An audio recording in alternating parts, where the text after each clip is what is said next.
statement, parts of speech.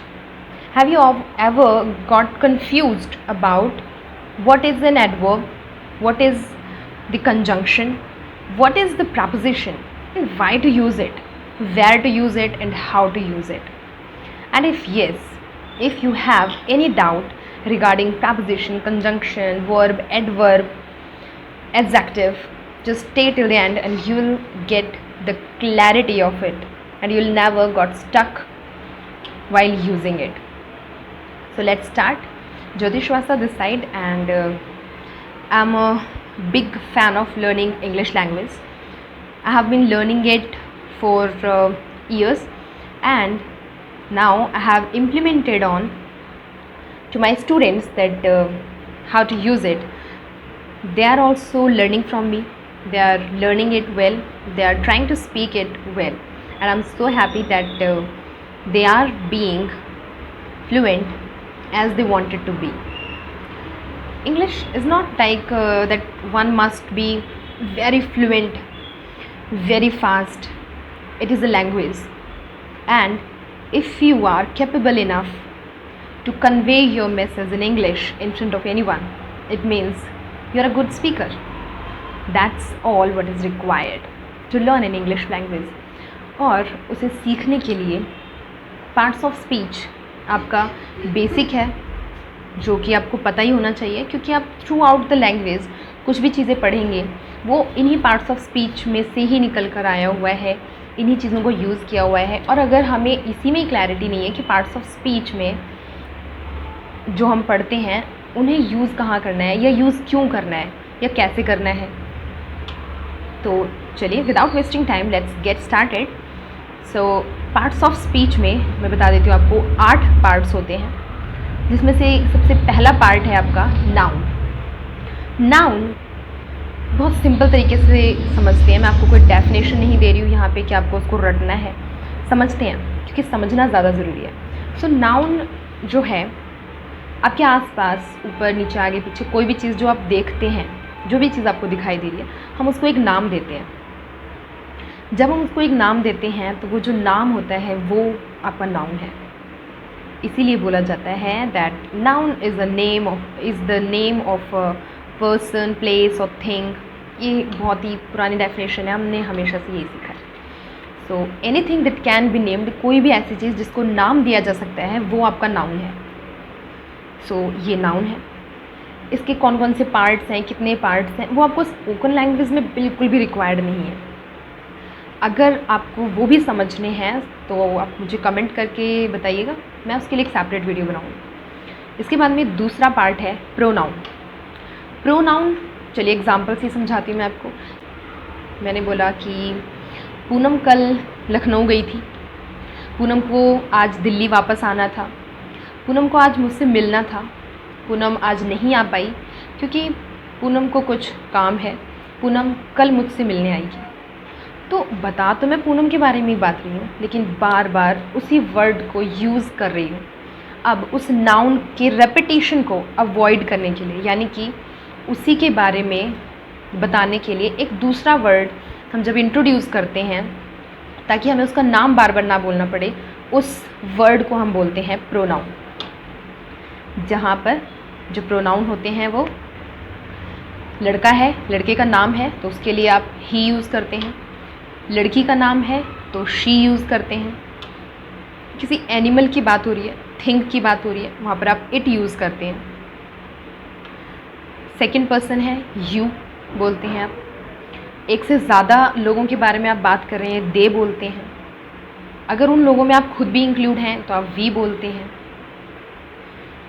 खुद के बारे में सिर्फ बात कर रहे हैं तो आप आई बोलते हैं. ये हमारे प्रोनाउंस हैं.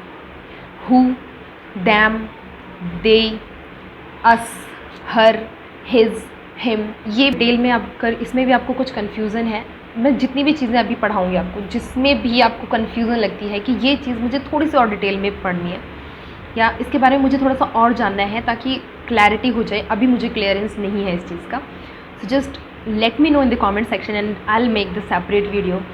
And I bet that I will make the kind of video that you will never forget the concept. So let's get ahead. To the third part of the parts of speech. तो parts of speech का जो third part है वो होता है आपका verb. Verb ऐसा parts of speech है जिससे हम सब फेमिलियर हैं, हमको सबको पता होता है कि वर्ब क्या है। क्रिया, कुछ भी काम जो हम करते हैं वो क्रिया है, वो वर्ब है। खाना, पीना, हंसना, रोना, गाना, भागना, मारना, पीटना, है ना, बहुत सारे काम हैं, ये सारे के सारे वर्ब हैं। आई डोंट थिंक आपको इसमें कोई भी डाउट होना चाहिए। Eat, drink, run, sleep, learn, teach, study, read, ये सारे आपके वर्ब्स हैं, कुछ भी काम जो होता है। फोर्थ पार्ट पर आते हैं एग्जैक्टिव। एग्जैक्टिव आपका होता है, एग्जैक्टिव को ऐसे समझते हैं, एग्जैक्टिव की हिंदी होती है विशेषण। अब विशेषण क्या है? मेरे स्टूडेंट्स भी कई बार मेरे को बोलते हैं कि ये मेरे को दिमाग में नहीं बैठता कि एग्जैक्टिव है क्या, एडवर्ब है, ये एग्जैक्टिव है, क्यों है ऐसे। मैं बताती हूँ। अभी हमने बात करी फर्स्ट पार्ट्स ऑफ स्पीच की, जो नाउन है। जब उस नाउन के बारे में हम कोई चीज़ बताते हैं ना, कोई उसकी क्वालिटी बताते हैं, तब जिस वर्ड से उस क्वालिटी को बताया जाता है उस वर्ड को हम एग्जैक्टिव बोलते हैं। उस वर्ड को हम एग्जैक्टिव बोलते हैं। जैसे मैंने बोला कि हरी इज़ अ गुड बॉय, तो हरी कैसा लड़का है, हरी के बारे में बता रहे हैं। हरी भी नाउन है, बॉय भी नाउन है। कैसा लड़का है? गुड है, बैड है, सिली है, काम है, राइट, एंक्शस है, जैसा भी है, जो उसकी क्वालिटी है, जो नाउन की यानी कि क्वालिटी जो वर्ड बताता है उसको हम एग्जैक्टिव बोलते हैं। सेम एज नाउन हो गया, किसी भी चीज़ को जिसको भी आप नाम दे सकते हैं वो नाउन है। उस नाम को रिप्लेस करने के लिए उसकी जगह पर जब हम एक दूसरा वर्ड इंट्रोड्यूस करते हैं, उसके रेपिटेशन को अवॉइड करने के लिए, तब हम वहाँ पे यूज़ करते हैं प्रोनाउन। दूसरा, तीसरा वर्ड होता है आपका ही इज़ माई सन। तीसरी चीज़ है आपका जो मैंने आपको बताया, नाउन हो गया, प्रोनाउन है। उसके बाद में हमने बात करी वर्ब की, जो भी काम होता है उसको हम वर्ब बोलते हैं। जो एग्जैक्टिव है, एग्जैक्टिव क्या होता है? जो नाउन होता है उसकी क्वालिटी जो भी वर्ड बताते हैं, जो उसकी क्वालिटी जो भी वर्ड बताता है उसको हम एग्जैक्टिव बोलते हैं। कोई भी ऐसा वर्ड जो नाउन की क्वालिटी को बताएगा उसको एग्जैक्टिव बोलते हैं। और सो फिफ्थ पार्ट है आपका एडवर्ब। जिस तरीके से नाउन की क्वालिटी बताने वाले वर्ड्स को हम एग्जैक्टिव बोलते हैं, विशेषण बोलते हैं, उसी तरीके से वर्ब की क्वालिटी को बताने वाले वर्ड्स को हम एडवर्ब बोलते हैं। देखो इसमें वर्ब आ भी रहा है, तो वर्ब की क्वालिटी जो बताएगा वो एडवर्ब है, जो नाउन की क्वालिटी बताएगा वो एग्जैक्टिव है। तो एडवर्ब को हम क्रिया विशेषण भी बोलते हैं। इसीलिए जैसे मैंने बोला कि कुछ भी काम है उसको हम वर्ब बोलते हैं। रीडिंग सपोज, मैं आपको एग्जांपल इसमें बता पाऊंगी, आप बिल्कुल क्लियर हो जाएंगे अभी एडवर्ब के साथ में। तो एडवर्ब क्या होता है, पहले वर्ब देखते हैं। मैंने बोला कि my son reads a book, मेरा बेटा बुक पढ़ता है, ठीक है। तो पढ़ना है, रीड, वो तो वर्ब है। अब वो उस बुक को कैसे पढ़ेगा वो एडवर्ब है। He reads a book slowly, he reads a book clearly, he reads a book fast, he reads a book intermittently. Intermittently का मतलब होता है रुक रुक कर। तो जिस भी तरीके से पढ़ेगा, ये जो वर्ड हैं जो बता रहे हैं काम की क्वालिटी को कि काम कैसा हो रहा है, ठीक है। तो इस चीज़ को हम, ये क्लियरली पढ़ेगा, तो उसको, ये जो वर्ड्स हैं हमारे, ये हमारे क्या हैं, एडवर्ब हैं। तो एडवर्ब को आप ऐसे समझ सकते हैं कि ऐसा वर्ड जो आपकी वर्ब की क्वालिटी को बताता है उसको तो हम एडवर्ब बोलते हैं, लेकिन ये एडवर्ब की क्वालिटी को भी बताता है, तब भी वही एडवर्ब होता है, वो भी एडवर्ब है। कैसे? मैंने बोला he reads a book clearly, अब मैंने बोला he reads a book quite clearly, काफ़ी क्लियरली पढ़ता है वो। तो क्वाइट जो है वो भी एडवर्ब है, और जो क्लियरली है वो भी एडवर्ब है। क्लियरली आपका एडवर्ब है। इस क्लियरली की भी विशेषता एक वर्ड बता रहा है कि वो मतलब हाँ और अच्छे क्लियर तरीके से पढ़ता है। तो क्वाइट भी एक वर्ड है जो हमारे एडवर्ब की क्वालिटी बता रहे हैं, क्लियरली की। तो इसलिए क्वाइट और क्लियरली दोनों ही आपके एडवर्ब हैं। फिफ्थ पार्ट था शायद, okay. And sixth one is preposition. अब प्रपोजिशन समझते हैं। अगर मुझे ये बोलना है कि मेरा फ़ोन स्टैंड है, अब ये जो मैंने सेंटेंस बोला ना, आप कह रहे हो पागल हो गई है क्या, क्या बोल रहे हो? फ़ोन स्टैंड है, फ़ोन कैसे स्टैंड हो सकता है? तो यानी कि ये लाइन मैंने हिंदी में बोली, फिर भी नहीं समझ में आई, क्योंकि मेरे फ़ोन और जो मेरा स्टैंड है, जो ट्राइपॉड है, उन दोनों के बीच में कोई डिफरेंस ही नहीं, उन दोनों के बीच में कोई रिलेशन नहीं बताया मैंने आपको कि जो मेरा फ़ोन है वो हमारे स्टैंड से किस तरीके से रिलेटेड है। अब अगर मैं ये बोलूँ कि मेरा फ़ोन स्टैंड पर है या ट्राइपॉड पर है या मेरा फ़ोन लैपटॉप पर है, राइट। जैसे मैंने बोला कि मेरा पेन टेबल पर है, तो पेन टेबल है बोलूँगी तो नहीं समझ में आएगा ना। अब हिंदी में बोल रहे हैं तब भी नहीं आएगा कि पेन टेबल है। हाँ, पेन टेबल की ड्रॉर में है, तो पेन कहाँ पर है? टेबल की ड्रॉर में है, तो पेन और ड्रॉर का एक रिलेशन बताया इनने। ऐसे ही मेरा फ़ोन ट्राइपॉड पर है, तो फ़ोन और ट्राइपॉड के बीच में एक वर्ड ने रिलेशन बताया फ़ोन का टेबल से या ट्राइपॉड से, तो वो है ऑन। तो ये जो वर्ड्स, इसी को हम प्रेपोजिशन बोलते हैं, इसीलिए इसको संबंध सूचक अव्यय भी बोला जाता है, प्रेपोजिशंस को। तो ऑन है, इन है, ऑफ है, फ्रॉम है, राइट। ये सब क्या है? आपके प्रेपोजिशंस हैं। बहुत सारी तो ऐसी हैं that we are aware of most of the English prepositions that we use.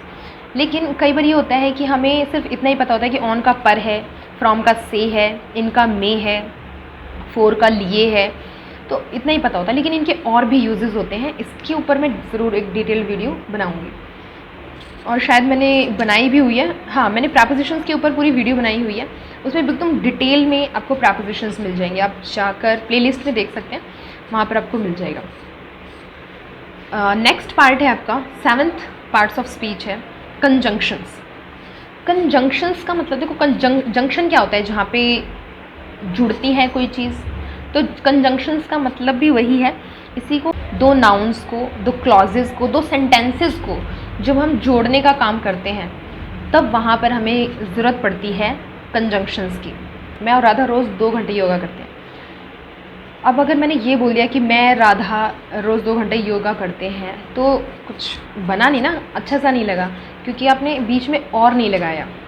तो यानी कि जब दो अलग अलग नाउन्स को हम जोड़ रहे हैं, प्रोनाउंस को जोड़ रहे हैं, एक नाउन या एक प्रोनाउन को जोड़ रहे हैं, या एक नाउन है, दूसरा फ्रेज़ है, सेंटेंस का एक जो पार्ट है उसको जोड़ रहे हैं साथ में, तो उसे जोड़ने के लिए हमें वहाँ पे कुछ वर्ड्स चाहिए, और वो वर्ड्स हमारे कंजंक्शंस होते हैं, right. Every Friday I would be posting a video on my YouTube channel, so next Friday I would be posting a video on conjunctions for sure।